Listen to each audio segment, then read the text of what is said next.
Hello everyone, so today it's time for a little DIY. So I am by no means a professional crafter, but I also really don't like throwing things away. In particular, furniture is really expensive and it's really difficult to transport as well.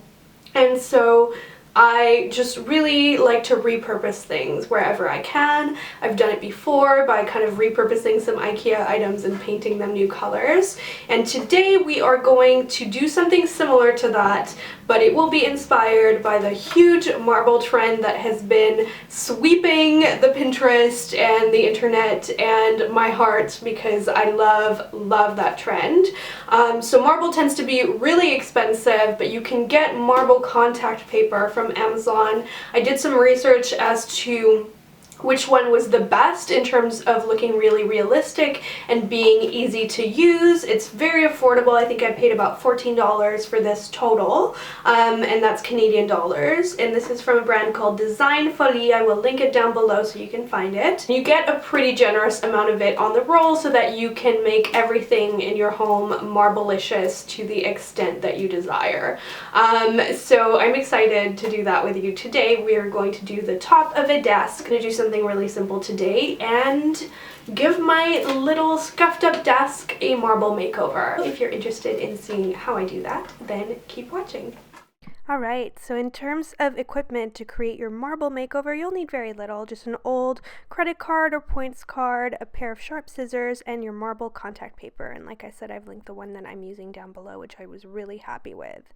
So your first step is to go ahead and lay it out and figure out how much you'll need. Leave yourself a couple of extra inches on either end so that you have some room to hide the edges and fold them under and trim as needed.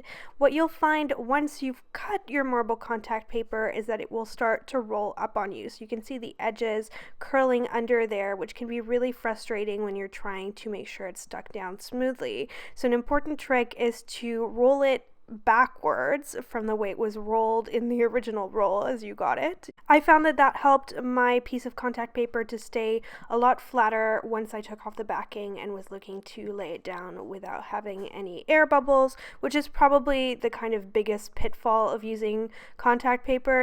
So once you've measured, cut, and rolled, it's time to remove your backing and stick it down with confidence, because you know what, even if it doesn't work out in terms of positioning, you can just lift it back up again, and I didn't find that you end up with any weird sticky residue or any damage to the contact paper either, as long as you do it gently.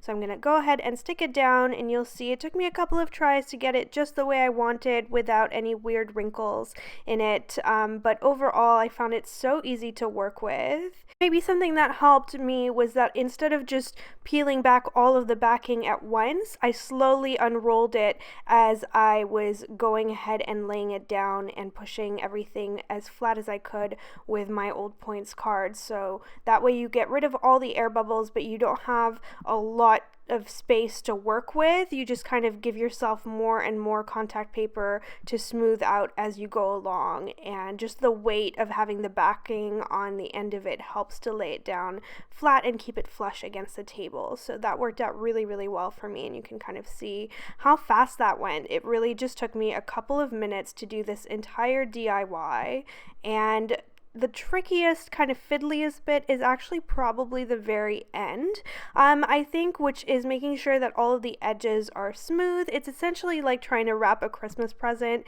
So you want to insert little cuts at the corners of your desk or table. Go ahead and trim off any excess and just make sure that you are wrapping it so that you don't have any little flaps of contact paper left over. If you do find that you have any little edges that are poking out in any way, just use a little tiny scrap of the contact paper to keep that flush against the underside of the desk. No one will ever know except for you and I if you have little patches like that. So here's a little sneak peek of my front entrance. The mirror is from HomeSense, and then I decided to use this marble desk as an entrance credenza, so I have something to put down my handbag and keys and essentials on once I get home from work, and it honestly turned out so flawless. Even up close, I would never guess that it was contact paper unless I knew. It really gave this desk a new lease on life, and I'm so happy with how useful it's become in my apartment and how it looks every single day when I get home.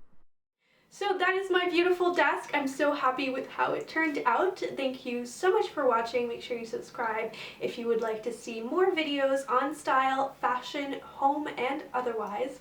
And I will see you in my next video. Bye!